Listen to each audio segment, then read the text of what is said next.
brand for a company is like a reputation for a person. You earn reputation by trying to do hard things well. The human brain is an incredible pattern matching machine.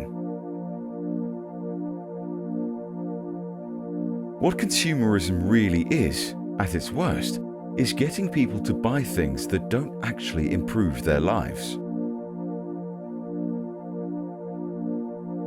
What's dangerous is not to evolve. I believe you have to be willing to be misunderstood if you're going to innovate. If you do build a great experience, customers tell each other about that. Word of mouth is very powerful. I think frugality drives innovation, just like other constraints do. One of the only ways to get out of a tight box is to invent your way out. Life's too short to hang out with people who aren't resourceful. The best customer service is if the customer doesn't need to call you, doesn't need to talk to you. It just works. If you can't tolerate critics, don't do anything new or interesting. If you're competitor focused, you have to wait until there is a competitor doing something. Being customer focused allows you to be more pioneering. If you don't understand the details of your business, you are going to fail. We've had 3 big ideas at Amazon that we've stuck with for 18 years, and they're the reason we're successful. Put the customer first, invent, and be patient. The common question that gets asked in business is, why? That's a good question, but equally a valid question is, why not? Great industries are never made from single companies. There is room in space for a lot of winners.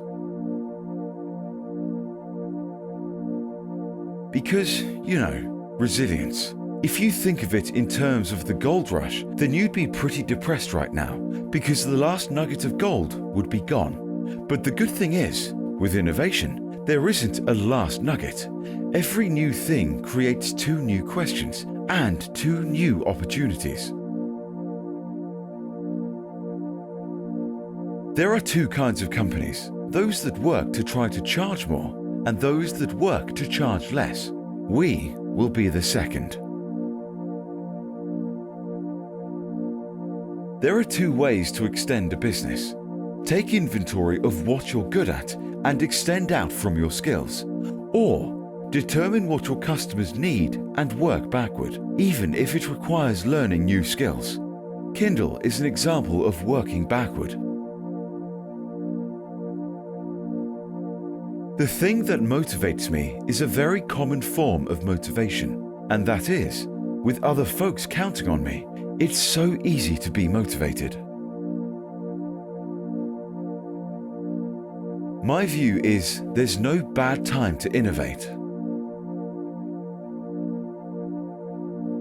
I don't think that you can invent on behalf of customers unless you're willing to think long term, because a lot of invention doesn't work. If you're going to invent, it means you're going to experiment. And if you're going to experiment, you're going to fail. And if you're going to fail, you have to think long term. The special ops guys and the firefighters around the world have this great phrase. They say, slow is smooth, and smooth is fast. And that is true. Everything I've accomplished in my life has been because of that attitude. I strongly believe that missionaries make better products. They care more. For a missionary, it's not just about the business. There has to be a business, and the business has to make sense. But that's not why you do it. You do it because you have something meaningful that motivates you. If your customer base is aging with you, then eventually you are going to become obsolete or irrelevant. You need to be constantly figuring out who are your new customers and what are you doing to stay forever young. Percentage margins don't matter. What matters always is dollar margins, the actual dollar amount. Companies are valued not on their percentage margins, but on how many dollars they actually make, and a multiple of that. Beautiful speech doesn't need protection. It's ugly speech that needs protection. We have these cultural norms that allow people to say really ugly things. You don't have to invite them to your dinner party, but you should let them say it. If you only do things where you know the answer in advance, your company goes away. Market leadership can translate directly to higher revenue, higher profitability, greater capital velocity, and correspondingly stronger returns on invested capital. Cultures, for better or worse, are very stable.